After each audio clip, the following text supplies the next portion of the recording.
Hey everyone, what's up? It's your girl, Demetria Obilor, and you're watching Rolling Out.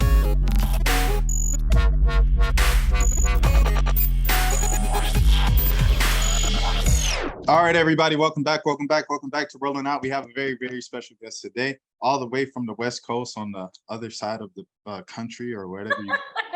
We have Demetria Obilor. Demetria, how are you doing this morning? I'm great, Rashad. Thank you so much. You know, I'm back and forth from the West Coast to the East Coast. Right now, I'm in ATL where we record Black girl stuff at Revolt TV. So shout out to my East Coast peoples. I didn't know you. Wait, hold on. If I knew you were here, you could have just came to the office. We could have did it, something like that, knocked it out. Be right around the corner. Do that again. We will do this again. Okay. Okay. All right. Bet. But Demetria, I guess just first things first. We could start off with that. Let's just start off with that. You already gave the law for it. What's going on with the new show over there at Revolt? Oh man, Revolt just launched an amazing new show. I'm so happy to be a part of it. It's called Black Girl Stuff. I'm joined by my other three co-hosts. It's an amazing show where we talk about pink collar topics. We get into the fun social media comments of the water cooler subjects. One that got a lot of attention was getting flued out, should a man expect sex? But we also get very serious as well.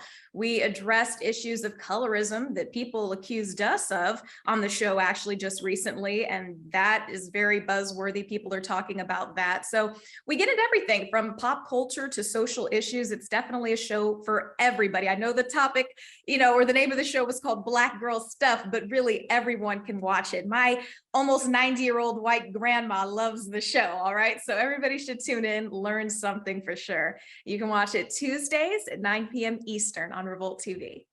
Sounds like a very interesting show. I guess, man, there's so much I want to dive into with you, but I guess we could start off with the day that you went viral. The day that you went viral and you went from kind of like everyday reporter to like internet sensation, like a celebrity. You know what I'm saying? We're making that jump. I guess just where were you when you kind of first found out that things were taking off and stuff online? Well, before that viral moment, and I'm assuming you're speaking of the body shaming moment heard round the globe that happened in Dallas, Texas, when I was working at the ABC affiliate as an ensemble anchor. Before that, I was just known as Traffic Bae, hashtag Traffic Bae. Go check that out. That was the first time I ever went viral. But then that time, I mean, it was a huge moment for me because I've always been the purest version of myself on television news. I've always worn my hair natural. The first job I ever held on television in Kansas City, I wore my hair curly. That was unheard of. My professors at the University of Kansas told me that I would never be an anchor on television wearing my hair natural like this. But for me, I've never put myself in a box. That comment flew over my head, and they weren't being racist or mean. They were simply saying that to get into this industry that is based on this European standard of beauty that has tinges of racism all around it, I would have to conform, but I didn't listen to that. And so for me, I traced that viral moment all the way back to the decision to always be the truest version of Demetria Obilor. So fast forward to Dallas. That was back in 2017 when I first took the gig. And me, I'm 5'4", curvy figure, I'm Nigerian, we got some muscle to us as well. And my mom's Polish. People are strong from Poland too. But basically what happened was this woman had made this nasty comment about my body type, my shape, saying that she looks like she's a size 16, 18 plus size, trying to fit into a size 6'8" dress. Now, throughout my career, because I've always worn my hair natural, or because I have a non-traditional type of body figure that you see on television, I have been ridiculed constantly. I've had people send me emails saying, oh, I can't watch her. Someone with natural hair like that, it looks so dirty. I can't even watch. I have to change the channel. I've been called fat. I've been called all sorts of things. But it was this moment in particular that social media got a hold of it, because I don't respond to negative comments. I don't have time for that. I get a lot of them, but it doesn't break me. It doesn't shake me. But this one was different because there were so many people who stood up for me. And I remember it just like it was yesterday, because I had just moved into my apartment in Dallas. I mean, I had no furniture and I was basically in a daze, because you wake up at 2:30 in the morning every day. I mean, you barely get any sleep working those morning shift hours. And I woke up, I'm like, why is my phone just pinging off the hook? It was just constant, incessant. And I'm like, what's going on here? And that's when I found out what that woman had said. But more importantly, I found out how social media was responding to it. And it was an outpouring of love and support and solidarity, that we're not going to accept this sort of behavior from people. And it was amazing because Chance the Rapper got a hold of it and was like, don't be big mad like Jan, don't be like her. And from there, I mean, I've got Gabrielle Union, Tyra Banks, reaching out and support, solidarity, sending me dresses. I'm, getting the Ellen Show reaching out to me, being featured on The View. I mean, it was insane. I've got BBC overseas. I got my Nigerian people reaching out to me as well. And for me, it was just, I guess it was everything that happened was a result of me always living as my truest self, and not conforming and saying, okay, well, I'm going to wear these kinds of clothes that completely hide my figure because I know what I'm going to receive if I step on air looking like this. I'm not going to straighten my hair to conform. I'm going to wear it curly because I can. If I want to straighten it later, I will. If I want to wear weave, I will. Do whatever I want, but that's because it's based on my own autonomy. And that moment basically showed me that living in your truest self is the right thing to do, no matter the cost. That's a beautiful message right there. And shout out to Tabitha Brown, who's dealing with that just recently with Food Network. They tried to change the way that she's like, I'm not changing, I'm sorry. And they moved her slot from the primetime slot at 8 p.m. to now it's 2 p.m. on like Tuesdays that it comes on. Wow. She's like, y'all, just be patient with me, watch it on Hulu on Dream. But anyways, the next question I want to ask you, just another basic question, is when is the first moment in your life you got interested in journalism? Wow. Well, before we get to that, Rashad, hold on. Can we just talk about Tabitha here quickly? Because yeah. I can definitely relate to that too, because when that huge body shaming moment was happening for me and all of this publicity was pouring out onto my station, I mean, our ratings were soaring through the roof. Everybody was so intrigued with what was happening and stood by me. But in the background, my news director at the time was telling me, hey, we got to change what you're wearing. I'm like, but wait a minute, I thought you guys stood in solidarity with me and saying that we're going to embrace my figure and embrace this newfound sense of what it is to be a professional that's not based on this European standard of beauty. But that's not what was happening in the backgrounds. And so I was being ridiculed, and it was a really, really, really horrible thing and experience. So just hearing about Tabitha Brown, I totally sympathize with her, because that's really, really rough. People love Tabitha for every ounce of who she is, and to have to then change that to become more palatable for wider audiences, it's really a terrible thing to have to endure. So sympathies to her. But back to your question about journalism and when I first got interested in it. I mean, I feel like when you're in, I don't know, what is it, elementary, middle school, you start to think about your future, or at least your teachers try to get you in that. And I had to kind of think about, what are my talents? What are my strong suits? And I've always loved talking. Maybe I was that kid who talks too much in class. I loved presenting. I loved debating. All right. I'm a mental athlete. I was in speech and debate in high school. I was in DECA. I was also in band. Yes, I played the flute. But I just looked at the kinds of things that other people had done before me. To quote the obvious, I mean, you see Oprah. How did Oprah become Oprah? What steps did she take? And so I was like, okay, if I want to be on television, if I want to have my own show one day, this is what I need to do. And so there are people who have trailblazed before me. And, I was like, let me get this level of experience. Let me try to do this. I need to go to journalism school. And I love advertising as well, too. And so it was kind of rough to pick between the two. I thought about being a lawyer. When I was younger, I wanted to be president, but I think we're a little bit past that now. Maybe local office. Hey, maybe. Look, hey, 2016, anything's possible, There you go. Exactly. So that's kind of when it took off for me as a kid. And I just looked at the things that I like to do. I'm a people person. I'm a true extrovert. I mean, I used to work at Target. That was my first job ever. And I would talk to people for way too long in the line, but you loved me. I was your favorite cashier out there in Las Vegas, but it's just what I love to do. I love connecting with people. I love talking about issues. I love getting to the deeper root of things. I like to absorb other people's opinions, right? And become better informed myself. So I think I'm in the right place right now. And, only the sky's above me. So. Right, Demetria. And the thing that I noticed from you, from afar throughout the years, that I really admired was a couple years ago when your contract was up in Vegas, you took a chance on yourself of like, okay, like I've reached this kind of new thing.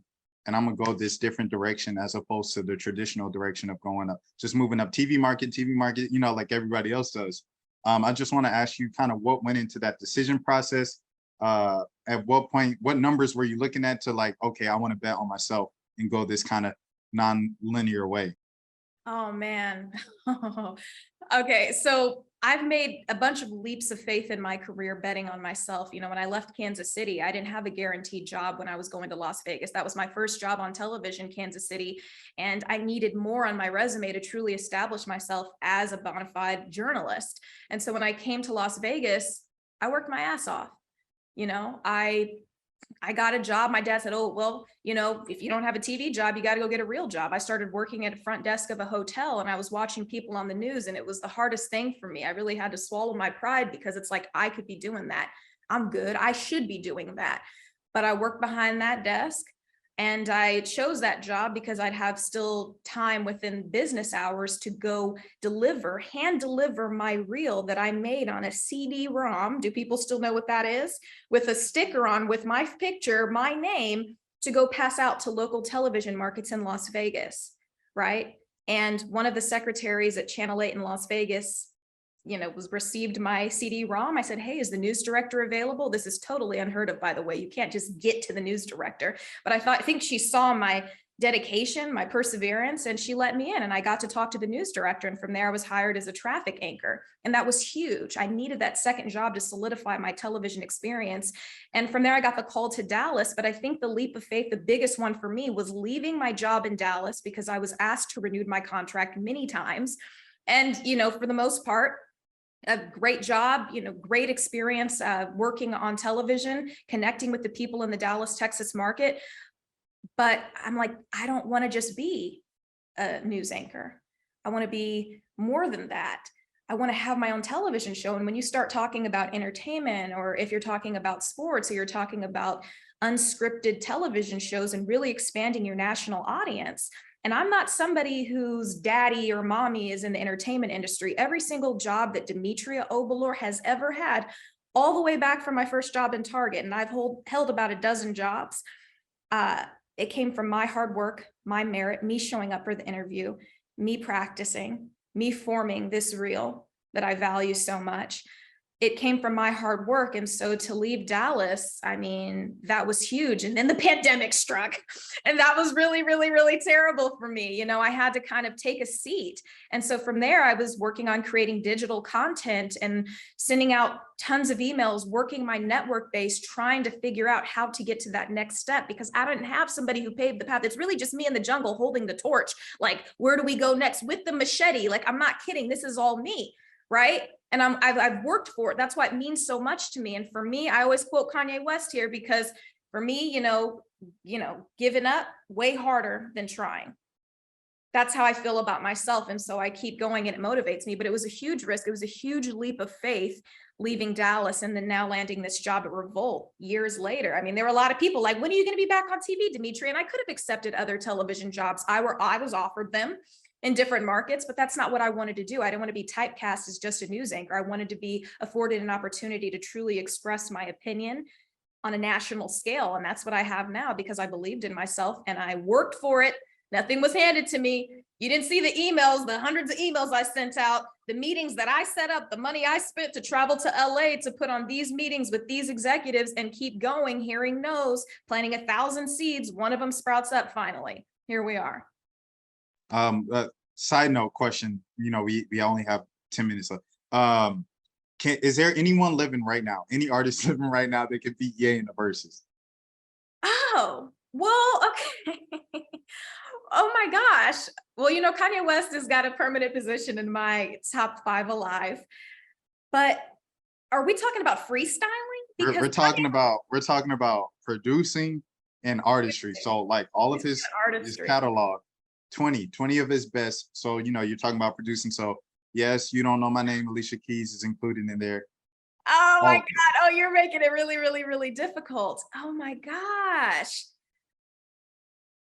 I'm really partial to Kanye because I'm in love with the college dropout still to this day, because I feel that my struggles are aligned with a lot of what he experienced. When you truly believe in yourself, but people won't give you the time of day. And that's where I've been at for a long time. And I think that's why his music is so relatable and why he's so revered. But damn, because I feel like Diddy, I mean, that's huge. I mean, what he's done with Combs Enterprises, and I'm not just saying that because I work for the man, but seriously, I'm a product of Bad Boy Entertainment. I grew up on that. I grew up on No Limit, right? No Limit Records and Cash Money. Because if you were going to talk to me about freestyling and records, I'm like, I don't know. I mean, Wheezy's up there too. Can we leave out Hove of this conversation? I don't think so. And if you talk about producing, what about I Timbaland? think Ye beats Jay-Z. I'm sorry, like Oh that's a man. hot take. That's Well, my if you're feeling. gonna I know include we have a coworker that says Beyonce can match up with no, the verses. not that far. I love Beyonce, super talented, amazing talent there. But no. We're talking about different things right now. Just different things. But Kanye, oh, I do love Kanye, man. I've just been jamming out to Believe What I Can Say from his latest album, Donda. I mean, that right there. Believe what I say.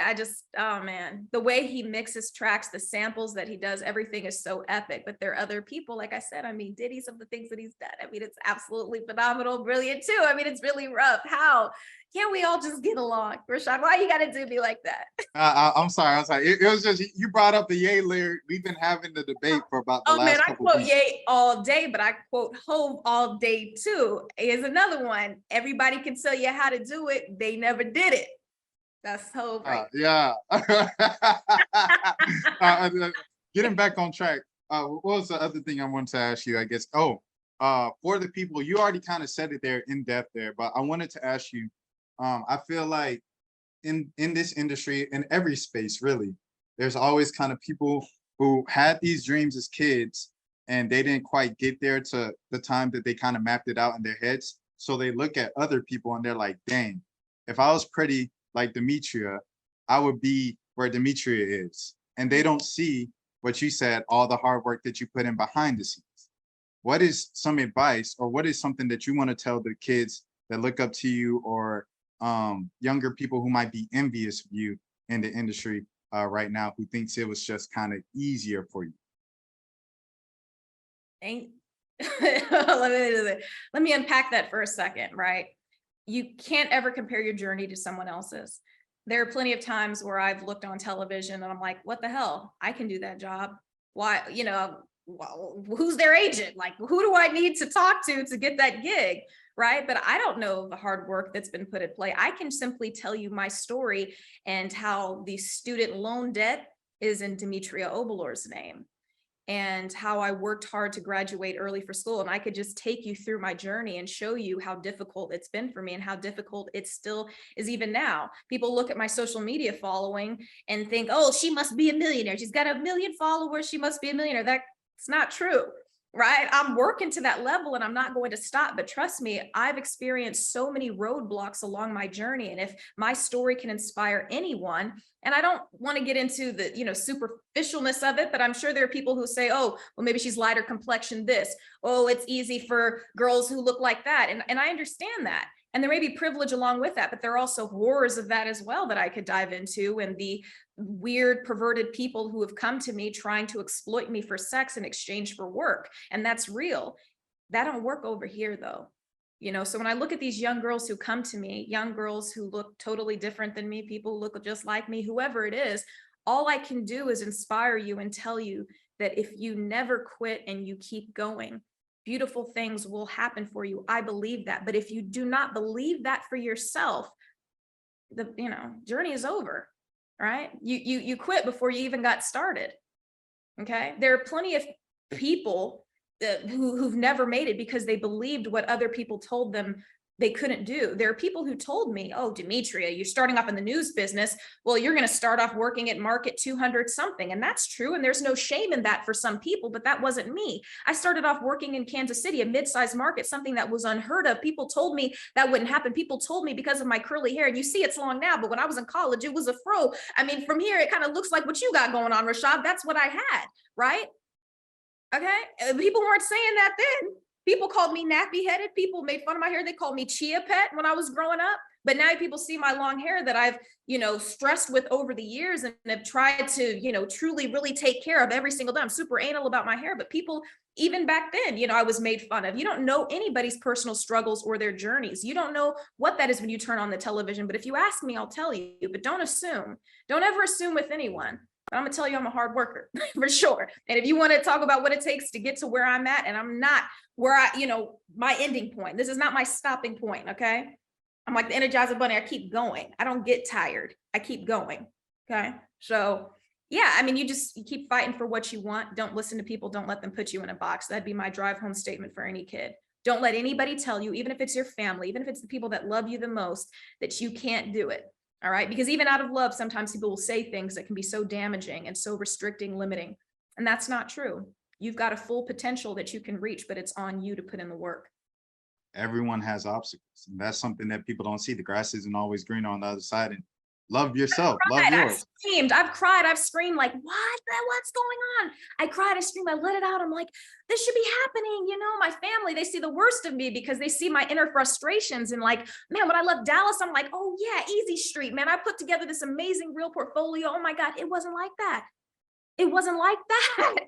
It hurt me. I felt like Kanye. I'm telling you, a college dropout. I'm like, what do you mean? These that much better than me? Like, what are we talking about right now? So, but whatever. That's the lesson. You keep pushing. Either you're built for it or you're not. Either you're going to keep going or you're going to stop. What are you going to do? Last couple of questions. Let's end on a lighter note. Where can people find you on social media? And then a hot topic on social media, since that's what you're doing right now in your new show.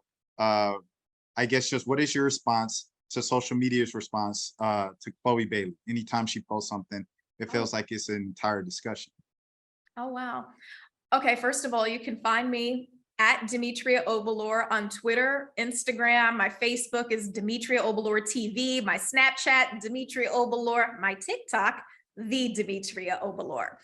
But as far as Chloe Bailey, man, look at that girl, all about girl power, super talented young woman. And I think she faces a lot of criticism, of course, because of the outfits that she wears or her team asks her to wear, and they feel like they're really pushing her sexuality forward, and people don't feel comfortable with that. And I've had criticisms about that. We are women, grown women, not children, and how people choose to dress, that's totally on them, right? And so I have no issue when it comes to what Chloe Bailey is doing, as long as she's safe and she feels great and she's not being forced to do anything she doesn't want to do. She's a grown-ass woman, let her do it. Cool, there it is. Demetria, we appreciate the time so much. Half an hour. Anything coming up? Any scoops? Anything? Oh my gosh, yes. Well, we have the Revolt Summit coming up at the end of September. And so, of course, me and my co-host of Black Girl Stuff are going to be there. So you definitely have to check that out. Tickets are on sale right now. So get them. It's going to be amazing. And of course, it's here in ATL. So Rashad, I expect to see you there. You already know I'm there, but we gotta get out of here. You're running out of time, and hopefully you can stop by RideCom. You got a conference too in the ATL, so maybe we could do swap for swap. Oh, like we can definitely do that. Yes. Okay, we're gonna exchange information. Follow me on Instagram. Yeah. All right, I appreciate it so much, Demetria. Rashad Milligan for rolling out. You all take care of yourselves.